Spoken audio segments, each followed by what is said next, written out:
سلام. آموزش امروز بستن توپی چرخ جلو پراید. بریم برای بستن. خلاصه داخل توپه میکنیم. یه سیبک داریم و سگده است که جفتا موازه میکنه و میزنیم بهش.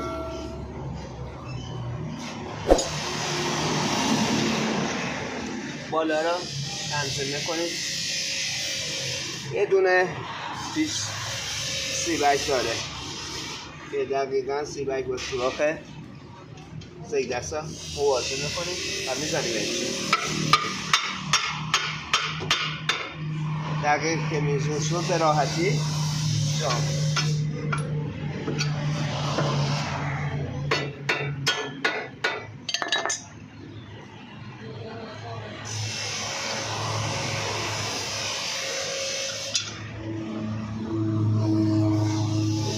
باید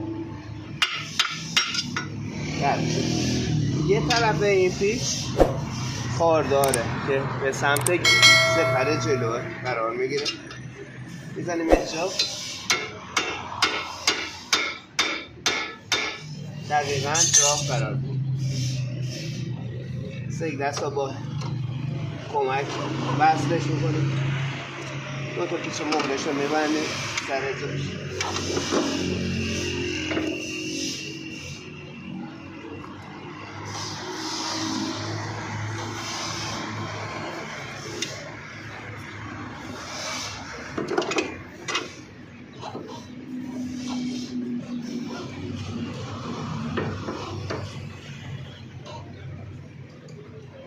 یه دونم سمت بالا داره.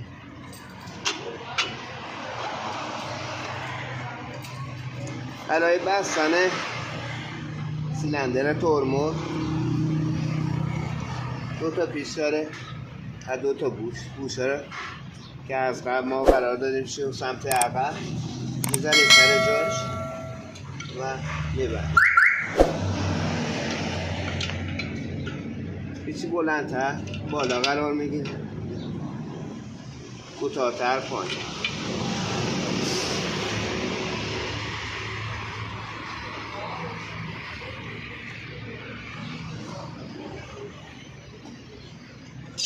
با آچار 12 هر دو تا پیچا محکم زد.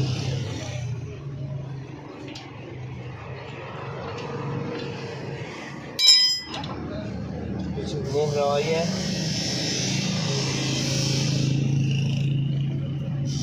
مهره ها رو در جاش قرار بدیم که سگدست ها با کمک به همدیگه مربوط و با آچار 17 محکم سفته شد.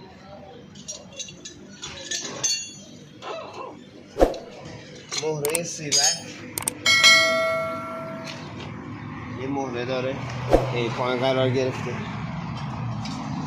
سیبک ها با تبع به هم ربط میده. محکمش کنه با آچار 14. یه چوپق فرمون داره این بالا. مهرهش رو میذاریم سر جاش.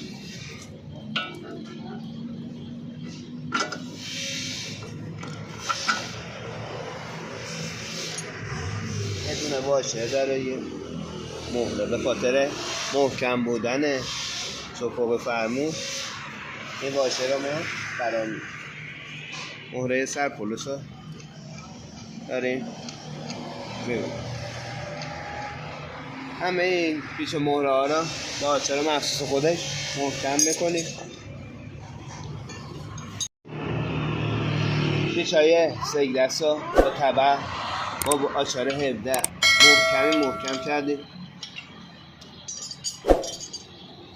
سیلندر ترمز رو با آچار 12 باز محکم کردیم. چوپق فرمون رو با آچار 19 محکم کردیم. پیچ سیبک ها با بوکس 14 باز محکم کردیم. مهره سرپولوس هم بسته. این هم از بستن توپی چرخ جلو پراید. امیدوارم از این آموزش خوشتون اومد.